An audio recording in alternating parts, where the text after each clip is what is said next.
Shalom, peuple de Dieu.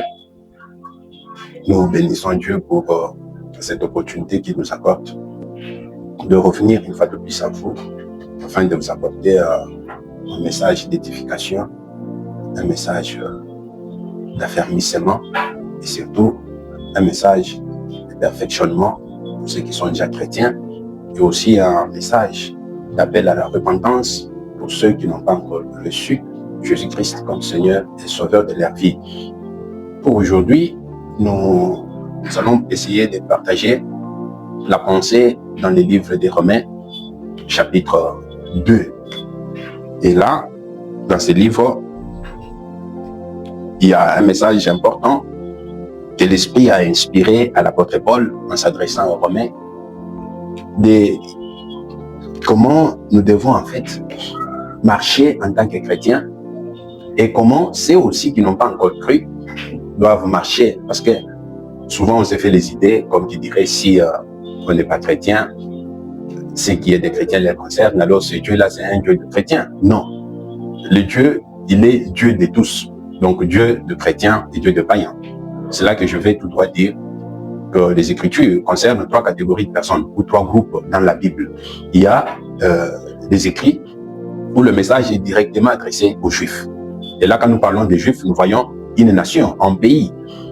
En tant que peuple, ils ont hérité les promesses de Dieu. Et dans les Écritures, il y a des messages qui leur sont adressés directement en tant que nation. Un deuxième groupe auquel s'adressent les Écritures, ce sont les païens ou les gentils. Le message aussi sont particuliers à leur adresse. Et le troisième groupe, c'est l'Église.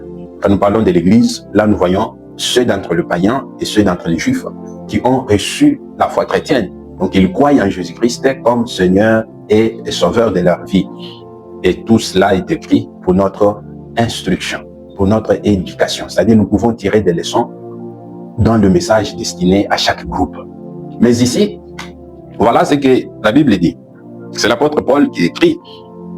Et là, en parlant par rapport au péché, il dit ceci, ce qui est très important. Nous sommes dans les livres de Romains, chapitre 2. Nous lisons le 16e verset. Il dit, ce qui paraîtra au jour où, selon mon évangile, Dieu jugera par Jésus-Christ les actions secrètes des hommes. Si vous remontez au verset 15 et vous descendez en bas jusqu'au verset 24, vous comprendrez l'importance de ce message. Je peux en fait l'intituler « Qui échappera au jugement de Dieu ?» Voilà comment je peux intituler ce message. L'apôtre Paul dit « Les Juifs ont reçu la loi par l'entremise de Moïse.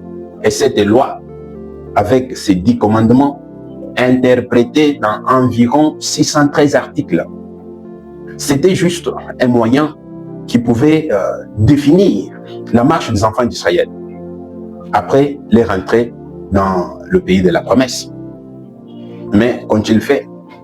Ces moyens ne leur pas servi à devenir parfaits. Plus il y a la loi, plus on doit se conformer à la loi pour vivre par la loi. Comme il est dit dans 1 Timothée chapitre 1er, le 8e verset, que nous n'ignorons pas que la loi est bonne pourvu qu'on en fasse un usage légitime. Si vous n'êtes pas dans la loi et que la loi n'est pas en vous, c'est difficile que vous puissiez vivre par la loi. Et nous voyons à maintes reprises les enfants d'Israël transgresser la loi que l'Éternel leur avait donnée. Alors, sur ce, Dieu qui voulait toujours le racheter, les renvoyer des rois, les renvoyer des juges, les renvoyer des prophètes, jusqu'à la naissance de Jésus. Et nous avons vu combien ils ont échoué. Mais de l'autre côté, on voit aussi les païens. Que disent les Écritures? Que les païens qui n'ont pas la loi agissent comme s'ils avaient la loi inscrite dans les fonds de leur cœur. C'est-à-dire, lorsque Dieu a donné la loi à Moïse pour qu'elle serve de pédagogue aux enfants d'Israël, la même loi avait été écrite sur le cœur de païens. C'est-à-dire, eux qui n'avaient pas la loi écrite, ils l'avaient écrite dans leur cœur. C'est-à-dire, ils agissaient en respectant la loi de Dieu sans l'avoir sur le pied. Oui, voilà comment ils vivaient. Et alors, au jugement de Dieu, Dieu, il va juger celui qui avait reçu la loi selon la loi. Et celui qui n'avait pas reçu la loi sera également jugé sans la loi. Voilà. C'est-à-dire chaque acte que nous posons par rapport à notre groupe, nous serons jugés vis-à-vis du groupe auquel nous appartenons. Vous êtes juif, vous serez jugé par rapport à la loi que vous avez reçue, du fait que vous n'avez pas encore cru en Jésus-Christ. Vous serez jugé par rapport à la loi. Vous êtes païen, vraiment, la même loi qui était donnée aux enfants d'Israël, écrite sur les tablettes de pierre, était écrite sur les tablettes de cœur de païens. C'est-à-dire, vous serez jugé sans cette loi là-bas. Vous êtes chrétien alors, vous serez jugé par rapport à votre foi, basée sur les Saintes Écritures. Vous voyez ça? Le jugement est là. Personne ne peut dire, moi je ne passerai pas au tribunal de Dieu. Non, peu importe votre groupe, que vous soyez juif, que vous soyez chrétien, que vous soyez païen, rassurez-vous que le jugement est certain. Nous serons tous passibles du jugement, mais échappera au jugement que celui-là qui est justifié par le sang de Jésus-Christ, par le sacrifice de Jésus-Christ. Jésus-Christ a pris la place des pécheurs. Il s'est fait passer pour leur substitut. Il a donné sa vie afin que quiconque croit en lui ne périsse point, mais qu'il ait la vie éternelle. Celui-là, il ne sera pas passible du jugement. Il faut aussi ajouter un autre élément. Il y a beaucoup de gens, en fait, du fait qu'ils sont chrétiens, ils voient cela comme étant un privilège de vivre en transgressant la loi de Dieu. Que servira-t-il à un homme d'être chrétien en transgressant la foi chrétienne? Cela n'est pas agréable devant les yeux de notre Dieu. Dieu veut que ceux qui ont reçu la parole de Dieu, ceux qui vivent par la foi, qu'ils produisent aussi les œuvres dignes de la foi.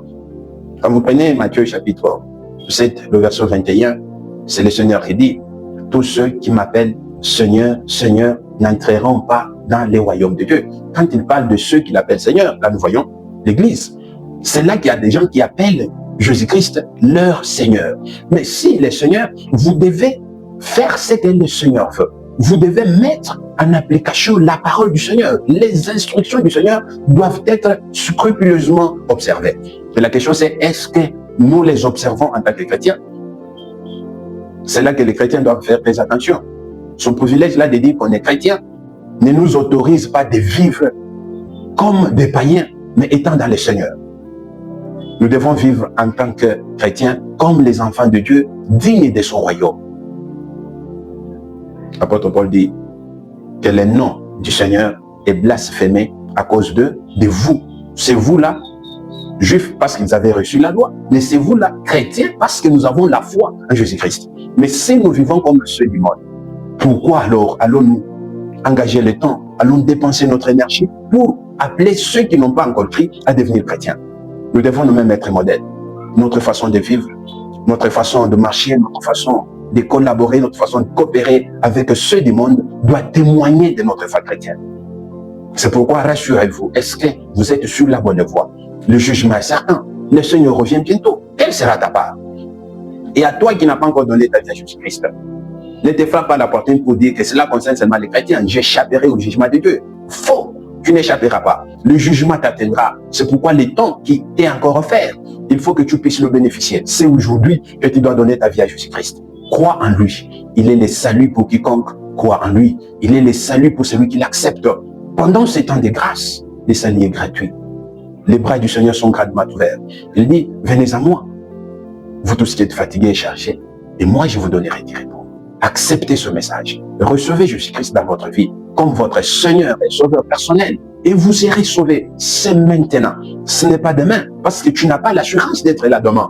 Tu as l'assurance d'être là aujourd'hui. Et comme tu vis aujourd'hui et que tu dois suivre ce message, bien aimé, prends la décision de donner ta vie au Seigneur Jésus-Christ. Si tu prends cette décision, si tu t'engages fermement, le Seigneur t'orientera. Le Seigneur te dirigera. C'est lui qui te prendra en charge pour que tu puisses continuer ta marche jusqu'à sa fin. Que Dieu bénisse sa parole. Très chers téléspectateurs, nous vous invitons à vous abonner aussi massivement sur cette chaîne Memoranda TV. C'est une chaîne qui aide aussi à émettre nos émissions qui passent en direct. Vous nous suivez, n'oubliez pas aussi de vous abonner. Parce que si vous êtes abonné, chaque fois qu'un élément sera déjà prêt et qu'il sera lancé, vous serez le tout premier à être informé et vous pouvez aussi partager massivement le message. vous êtes convaincu, vous êtes touché par le message, ne le gardez pas pour vous-même, parce que même la Bible dit, ceux qui gardent la vérité captive, ceux-là, ils seront maudits. Alors ne sois pas du nombre de ceux qui reçoivent la vérité et l'étouffent, la cachent. Non, non. Recevez le message par cette chaîne et diffusez le message massivement. Abonnez-vous aussi. C'est très important. Réalisé par Memoranda Marketing et Pub.